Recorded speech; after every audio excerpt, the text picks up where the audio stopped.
Bienvenue dans Octopus, le podcast Made in Belgium de la LIFRAS, Ligue francophone de recherche et d'activités subaquatiques. Ici, on prend une grande inspiration et on plonge ensemble dans l'univers fascinant du monde subaquatique. Ajustez votre masque, réglez vos palmes, Octopus commence maintenant. Salut Antoine. Salut Thomas. Alors nous sommes ici dans le port de la Favière, à Bormes, entre deux plongées du Coppens, sur le bateau de plongée Narcose. Le soleil brille, les conditions météo sont exceptionnelles. Et donc c'est un moment et un endroit idéal pour faire connaissance avec Antoine et le métier de skipper sur un bateau de plongée. Donc Antoine, tu es moniteur de plongée professionnel à Bormes Plongée. Depuis quand fais-tu le métier ? J'ai démarré le métier en 2016. J'ai fait ma formation d'instructeur en 2016 et j'ai ma première saison en tant que salarié en 2017. Et tu as toujours travaillé à Bormes Plongée ? Non, 2018, 2019, 2020, j'ai travaillé au CIP du Lavandou. Oui, il me semble bien t'y avoir rencontré à l'époque. Ok. Alors, le sujet du podcast est le métier de skipper. Tu n'es pas seulement skipper, mais aussi moniteur et probablement plein d'autres choses au sein de Bormes Plongée. Comment tu répartis ton temps, en fait, entre toutes ces activités ? Ça se répartit assez naturellement, c'est-à-dire qu'en fonction de l'affluence qu'on va avoir, déjà on a 3 bateaux, donc forcément il nous faut au moins 3 skippers. Et après, en fonction de l'activité qu'on a et du monde qui va passer, du besoin d'encadrement aussi, du type de formation, parce que pour le coup, il n'y a peut-être pas tout le monde qui est capable de faire toutes les formations au sein de la structure, même si on a quasiment tous les mêmes casquettes. Et voilà, depuis qu'on a 3 bateaux et depuis cette année que Rose ne travaille pas avec nous, je fais beaucoup plus de skippage que d'encadrement ou d'enseignement. En général, hors saison, on va skipper, et pleine saison, c'est-à-dire juin jusqu'à septembre, on fait beaucoup de formations. D'accord. Et donc, moi, je me demandais aussi, en hiver, il fait pas bon, il fait froid. Qu'est-ce que tu fais alors à ce moment-là ? Il fait déjà de toute façon meilleur que chez vous. Ça, c'est vrai. Alors l'hiver, on ferme déjà mi-novembre, on réouvre mi-mars. D'accord. Et entre mi-novembre et mi-mars, il faut s'occuper des bateaux, c'est-à-dire le carénage, l'entretien du matériel, l'hivernage du matériel. Ça va être l'inventaire de la boutique, ça va être se remettre en question aussi sur ce qui était bien, pas bien, penser aux différents projets pour les années suivantes. Parfois penser aussi à l'équipe, si on a besoin de nouveaux moniteurs ou pas, donc les entretiens d'embauche, etc. Et après, on se prend un petit peu de temps de vacances. Et jusqu'à il y a 2 ans, on avait plutôt tendance à aller à l'étranger, faire des saisons ailleurs, en Polynésie. Comme moniteur de plongée alors ? Comme moniteur de plongée. Ouais. Mais on a toujours du travail, quoi. Et t'as jamais eu envie de t'expatrier et d'aller définitivement faire du monitorat de plongée en Polynésie française ? Si, carrément. Ouais. Polynésie française, la dernière fois que j'y suis allé, je suis allé 2 fois là-bas. La dernière fois que j'y suis allé, au moment où j'ai mis le pied dessus, j'ai dit c'est bon, je reste là, c'est sûr. Et l'été d'après, j'étais à Bormes. Et qu'est-ce qui s'est passé entre tes bonnes intentions d'y rester et ton retour ? Entre autres, il y avait Covid. Donc déjà, c'était pas la meilleure période pour trouver du travail. Et deuxièmement, on a eu des opportunités qui sont offertes à nous pour des bonnes et mauvaises raisons. Entre autres, le départ de Juju qui a fait que il y a eu des opportunités qui sont ouvertes, qui sont présentées à moi. Et de l'autre côté, Bormes Plongée cherchait quelqu'un. Donc après moult discussions, on a fait le choix de rentrer sur Bormes du Mimosa. C'est assez paradisiaque ici aussi. Moi, je regrette pas. Hein. Alors je me demandais, pour rentrer un petit peu plus dans la spécificité du métier, c'est quoi les qualités requises pour être un bon skipper sur un support de plongée ? Premièrement, être juste skipper, je pense que ça suffit pas. Si on n'a pas d'expérience de plongeur, si on n'a pas nous-mêmes déjà vécu des expériences avec un skipper quand on est dans l'eau. Donc d'être plongeur, instructeur, directeur de plongée, déjà ça aide, mine de rien. Après, j'aime bien dire qu'il y a du bon sens, c'est-à-dire que en fonction du vent, ça s'invente pas, quoi. Je veux dire, on sent que le vent il vient de l'est, on va se positionner par rapport à ça. Je suis pas sûr que ce soit très compliqué en soi. Peut-être un peu de technique au niveau des manettes, mais une fois qu'on a pris en main le bateau, il y a rien de très compliqué. Il y a pour moi beaucoup de bon sens. Ouais. C'est ça, et donc par rapport au vent, quand le vent souffle de l'est, je suppose que tu vas aller te positionner plutôt à l'abri de ce vent pour dropper tes plongeurs et les récupérer par la suite. Tout dépend du site, tout dépend du bateau. Mais l'idée en fait c'est de se positionner de façon à ce que quand les plongeurs sautent à l'eau, il n'y ait pas de danger pour eux, donc qu'ils soient pas proches des hélices ou quoi que ce soit, et que le vent ne déporte pas sur les plongeurs au moment où je les ai largués, que le courant ne ramène pas les plongeurs près du bateau au moment où je les ai largués. Enfin voilà, l'idée c'est vraiment de se positionner de façon à ce qu'on puisse se dégager de la zone rapidement, sans souci, quoi. Ouais, sécurité avant tout finalement. Ouais. Ouais. Exact. Donc je suppose que tu as l'occasion de travailler à la fois sur des pneumatiques et sur des bateaux à coque dure. C'est quoi les spécificités quand il faut skipper et as-tu une préférence? Nous, personnellement, comme de toute façon la partie mécanique au niveau des hors-bords, donc du semi-rigide, elle est traitée par un prestataire. Alors, on a quand même moins de travail en fait à faire dessus. Sur les coques rigides, c'est vrai qu'il y a quand même un peu plus de... On fait un petit peu plus attention, quoi. On va venir chercher à vérifier les niveaux d'huile, les niveaux de liquide de refroidissement, vérifier s'il n'y a pas de fuite. Ça demande peut-être un petit peu plus de connaissances au niveau de la mécanique. Après, on a de la chance, on a des gens qui sont top sur le port. Quand on a un problème, ils sont assez réactifs. Donc, l'un dans l'autre, c'est vrai que nous, en tant que skipper, on n'est pas trop embêtés par rapport à ça. Après, spécificité sur la navigation, quand il fait mauvais temps, je préfère être dans un coque rigide. Hein. À l'abri. À l'abri. Quoique, c'est vrai qu'à piloter, parfois, ça peut être plus compliqué, beaucoup plus compliqué, les coques rigides qu'on a. À l'inverse, ouais, le semi-rigide, il passe hyper bien la mer. Très agréable à piloter. Pour quelqu'un qui a envie de prendre des sensations, se faire plaisir, surfer un peu les vagues, tout ça, le semi, c'est vraiment le top, quoi. De toute façon, tu pourras demander à qui tu veux à bord. Moi, je pense que tout le monde est d'avis pour dire que, pour le coup, Kawan, le semi-rigide, c'est vraiment un de nos meilleurs bateaux. Ouais. Et les autres, Narcos, par exemple, il y a une énorme spécificité, c'est que c'est des hydrojets. Donc, déjà, au niveau du pilotage, ça n'a plus rien à voir. C'est quoi la différence? La différence, c'est vraiment... on va commencer à réfléchir en vecteur plus qu'en déplacement de navire. Quand on pilote, par exemple, Nautica, on peut considérer que c'est comme une voiture. Juste, il va glisser sur l'eau, en fait, de travers. Donc, il faut anticiper la manœuvre un petit peu par rapport à une voiture. Sur Narcos, il faut qu'on intègre l'idée des pelles qui se mettent à l'eau, qui vont tourner, qui vont créer d'un côté comme de l'autre un vecteur, qui vont se complémenter et donc qui vont permettre au bateau de se déplacer en crabe sur le côté, qui vont permettre au bateau de faire demi-tour sur place, s'arrêter sur sa longueur malgré le fait qu'il soit au maximum de sa vitesse. En termes de gestion, d'anticipation, ouais, c'est pas la même chose. Je dis pas que c'est compliqué. Une fois que tu l'as pris en main, au contraire, je pense que comme n'importe quel autre bateau, ça se fait, ça se travaille. Mais c'est vrai que nous on a tellement l'habitude de piloter des hélices avec que là quand on a acheté Narcos, on s'est bien amusé, quoi. Il y a eu quelques ratés, quoi. Et donc, si je comprends bien, un hydrojet, c'est quelque chose qui te permet d'avoir une propulsion latérale sur ton bateau. Exact. En fait, on va vraiment avoir une propulsion d'eau qui va créer la poussée. Et grâce aux pelles, la propulsion, elle va se faire vers l'avant, vers l'arrière. Et puis, grâce à la barre, de travers, en fait. Et quand on met une pelle vers l'avant, une pelle vers l'arrière, et qu'on donne un peu d'angle sur les barres, on arrive à avoir un vecteur sur le côté. Donc, le bateau se déplace littéralement en crabe. Donc il y a une gestion à avoir, mais une fois qu'on a compris le mécanisme, après, honnêtement, c'est presque plus agréable parce qu'en termes de manœuvre, tu te rends compte que tu peux faire plus de choses. Ouais. Très souvent, sur des bateaux, il y a un seul skipper et pas d'autres accompagnants. À d'autres moments, je vois 2-3 personnes en plus sur les bateaux. Qu'est-ce qui fait que tu es parfois accompagné et parfois pas du tout? C'est uniquement une question de planning. Si on a un bateau avec un groupe auto-encadré ou qui ont leur propre DP, en général, on est seul à bord et on a le groupe avec nous. Et après, si on a un besoin d'encadrement, on a un moniteur avec nous qui encadre, quoi, qui fait soit de la formation, soit de l'encadrement ou du baptême. Pour nous, c'est uniquement ça. À savoir qu'au niveau de la législation, on est un peu une spécificité en plongée. Déjà, on n'est pas obligé d'avoir un diplôme professionnel pour travailler avec. Donc tout le monde n'est pas obligé d'avoir un capitaine de sang pour pouvoir travailler en plongée. Un permis côtier suffit. Capitaine de sang, c'est quoi exactement?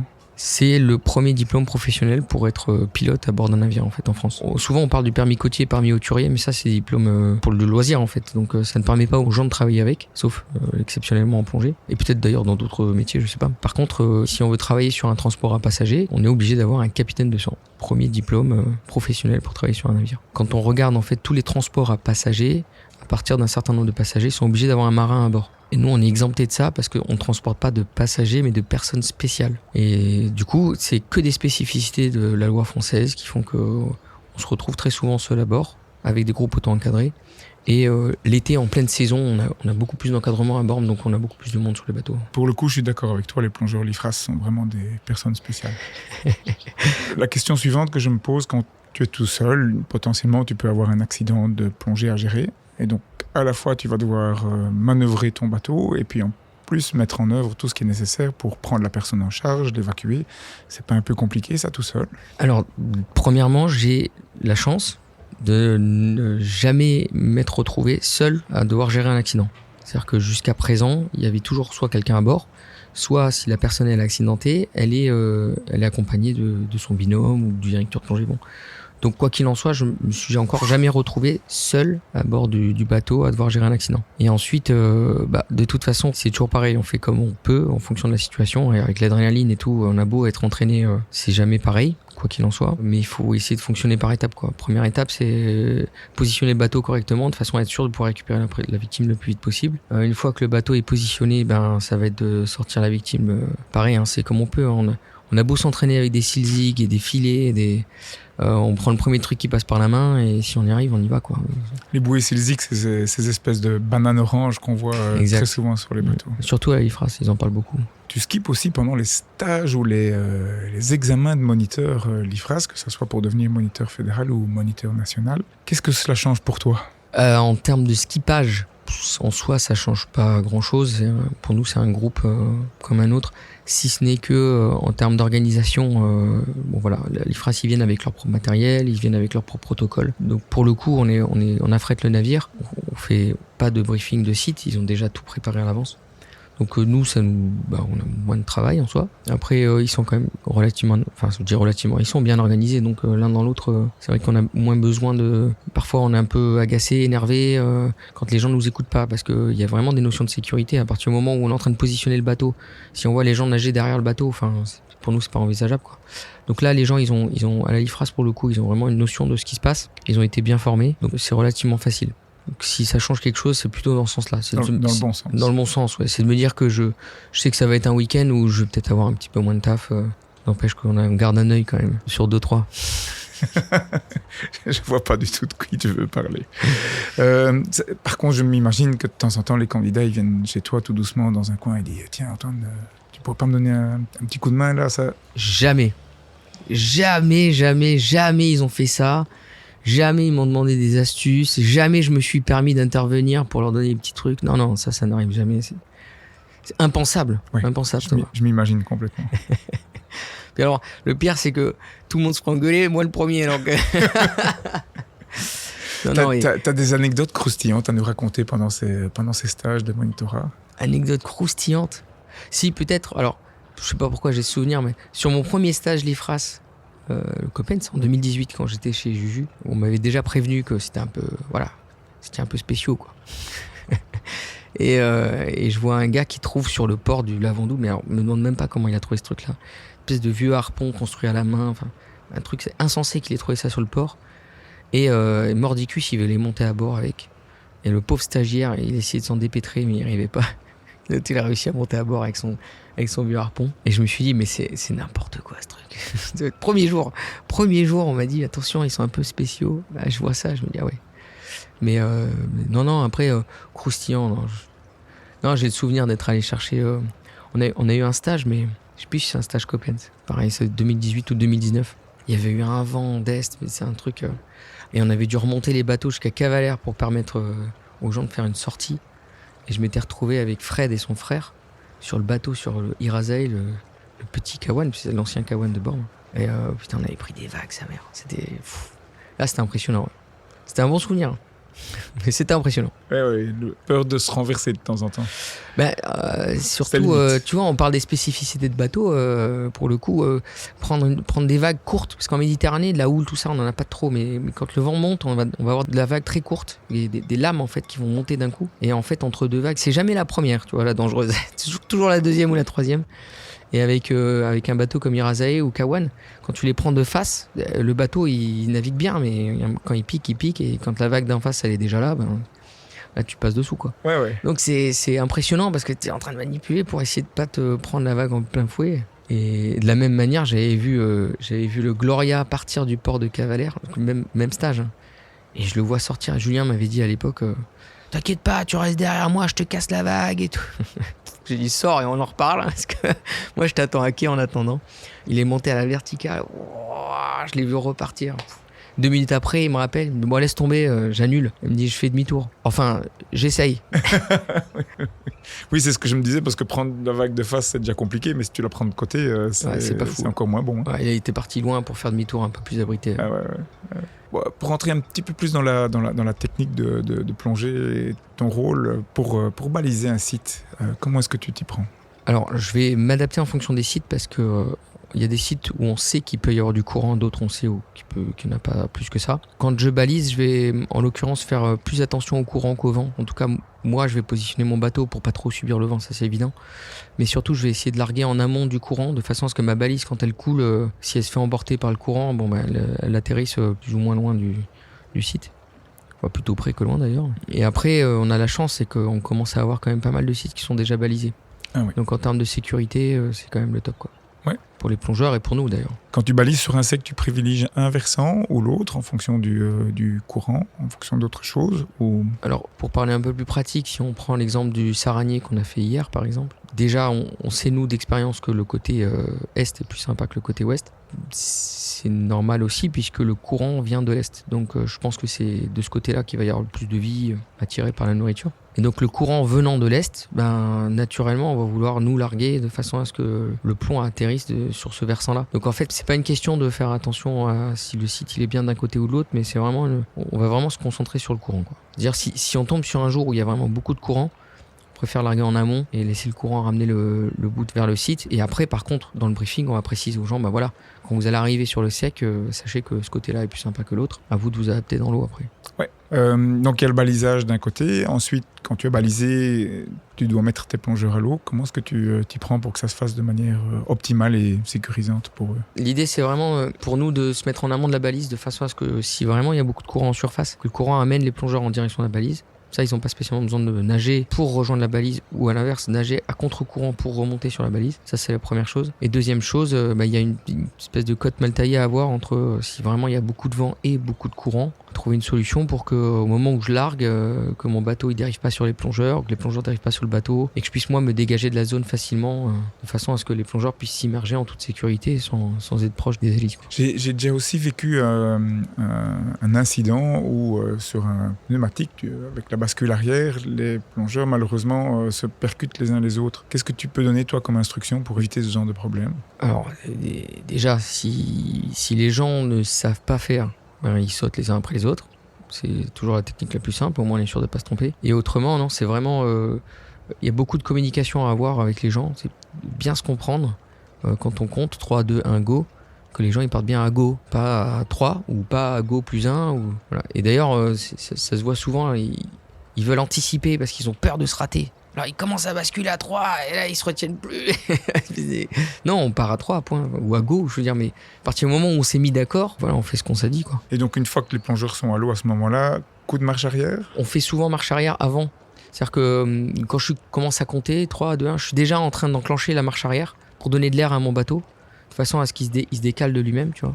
Ou au moment où je dis go et qu'ils sont encore en l'air en train de basculer, je mets un coup de marche arrière et puis au moment où ils tombent à l'eau, en général, on remet en point neutre. De façon à ce que le bateau il est de l'air, donc il recule de lui-même sans les plongeurs sur le bateau. Au moins, voilà, je limite tous les risques. Mais après, ça va dépendre des bateaux. Parce que là, on est en train de parler de si je fais une mise à l'eau avec Kawan. À l'inverse, un bateau comme Nautica, l'hélice, elle est quasiment au milieu, tu vois, du bateau. J'exagère, mais elle n'est pas vraiment à l'arrière. Et les largages, ils se font à l'arrière de Nautica. Donc là, pour le coup, moi, j'arrive de face, je remonte le courant, je face au courant. Dès que j'ai dépassé la balise, 3, 2, 1, go, les gens, ils sautent. Moi, je coupe les moteurs. Et comme je suis sur mon air en face avant... Ils ne se tombent pas les uns sur les autres, en fait. Ah là, pour le coup, il y a moins de risques. Ouais. Ils sautent les uns après les autres. Okay. On devrait essayer, si tu veux, tous ensemble. Eh oui. Tous ensemble de Nautica. On rigolerait pas, je crois. Alors, les plongeurs sont à l'eau, tu te retrouves seul ou avec quelqu'un d'autre sur le support de plongée. Comment est-ce que tu vas faire pour te positionner de manière optimale pour assurer la sécurité des plongeurs qui sont maintenant en immersion? Premièrement, je vais essayer de me positionner entre le soleil et la zone de plongée. C'est-à-dire que je me retrouve pas en fait à surveiller la zone de plongée en ayant le soleil face à moi. Et ensuite, en fonction du vent, je vais essayer de remonter au vent relativement loin, dans le sens où je sois quand même capable de surveiller évidemment, et que je sois dans la zone des 100 mètres si des fois il y a un autre bateau qui passe par là. Mais je remonte au vent régulièrement de façon à ce que le vent, quand je dérive, je sois toujours en zone pour pouvoir assurer la sécurité. Mais principalement, je fais attention au soleil. Et donc tu restes manœuvrant en fait pendant toutes les opérations de plongée, ou est-ce que ça t'arrive aussi d'aller te mettre au mouillage? Non, ça nous arrive d'être au mouillage. Alors je vais donner 2-3 exemples, mais tout ce qui va être site type Pointe de la Galère, Montrémian, Vaisseau, La Croix, c'est des arêtes rocheuses. Donc on va venir s'amarrer sur une bouée, c'est départ de la bouée, retour à la bouée. Par contre, on précise bien au briefing que si les gens ils passent derrière l'arête, évidemment, on ne pourrait pas les surveiller. Donc on leur demande, en l'occurrence, soit de rester du même côté, de façon à ce que s'ils ont un incident, quand ils tirent le parachute, on puisse les observer. Soit ils font l'effort une fois qu'ils sont sortis de l'autre côté. Ça peut arriver qu'il y ait beaucoup de courant, donc ils ne puissent pas revenir à la bouée. Et auquel cas, on leur dit, abritez-vous derrière l'arête, tirez votre parachute, et puis vous ressortez légèrement, on voit votre tête, on comprend que vous êtes derrière, et puis on vient vous chercher. C'est ça, donc il y a toujours une visibilité sur... De toute façon, sur l'objectif, c'est quand même qu'il y ait... Et ce qu'on fait de plus en plus souvent, mine de rien, depuis 2-3 ans, là, c'est de larguer d'un côté et de récupérer à l'autre bouée. Et en fait, on suit les bulles, c'est une petite dérivante, quoi, et on les récupère de l'autre côté. Ouais. Ça, on est sûr de pouvoir avoir un visuel sur les plongeurs. Et donc, si on continue la suite de la plongée, à un moment donné, on va voir les parachutes arriver en surface. Ce matin, par exemple, on était sur le Donator, il y avait 100 milliards de parachutes. Comment on fait pour s'y retrouver et surtout pour ne pas passer sur les bulles des gens? Ça me semble compliqué, moi, vu de l'extérieur. Alors, le Copen, c'est un peu particulier quand même. Donc, il y a effectivement beaucoup de parachutes. On se retrouve rarement dans ce genre de situation. Quoi qu'il en soit, les parachutes ils vont sortir au fur et à mesure et ils dérivent avec le courant. Donc normalement, si tout le monde respecte les paramètres et plonge selon leur planification, les premiers parachutes sortis sont les premiers sortis de l'eau. Donc ça veut dire qu'on devrait peu ou pas se retrouver avec un parachute en plein milieu de tous les autres où les personnes terminent leur plongée.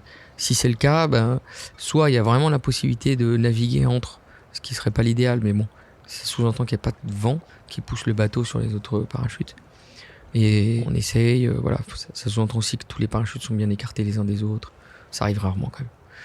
Soit on crie pour dire aux gens de s'écarter, quoi, de nager, de sortir de la zone où il y a tous ces parachutes pour qu'on puisse venir les récupérer en toute sécurité. Alors je m'imagine que des plongeurs t'en voient passer des centaines et des centaines chaque année. Quel conseil numéro 1 aurais-tu envie de donner aux plongeurs que tu rencontres ? Déjà, bien respecter ce qu'on leur demande de faire.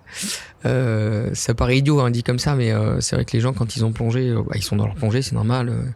Et une fois arrivés en surface, ils oublient un peu les consignes qu'on a données à la base. Donc je sais que s'il y a du courant ou s'il y a du vent, s'il y a un mouillage et qu'il y a du vent, le bateau il se déplace beaucoup. Et les gens, ils aiment bien nager derrière le bateau parce qu'ils se disent qu'ils vont rejoindre l'échelle rapidement. Mais parfois, c'est pas la meilleure solution. Donc si on leur dit nager plutôt en direction du milieu ou de l'avant du bateau, parce que je sais que le vent va m'écarter de lui, mais à un moment donné il va me ramener en direction du plongeur. Pour eux c'est ridicule de vouloir nager derrière l'échelle.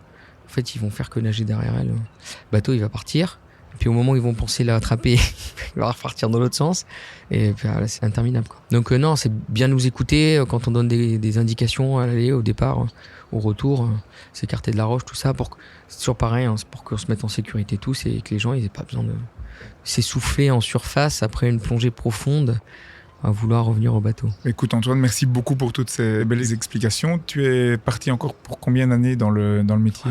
J'en sais rien. Le plus possible. Franchement, je sais pas. En tout cas, à très bientôt et merci. Merci beaucoup.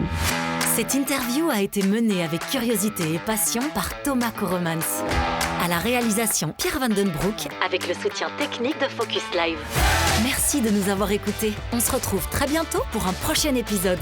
Une idée de sujet, une histoire à partager ? Écrivez-nous à octopus@lifras.be. Et si ce podcast vous a plu, pensez à le liker, le partager ou laisser un commentaire. Ça nous aide énormément à faire grandir ce projet. À bientôt.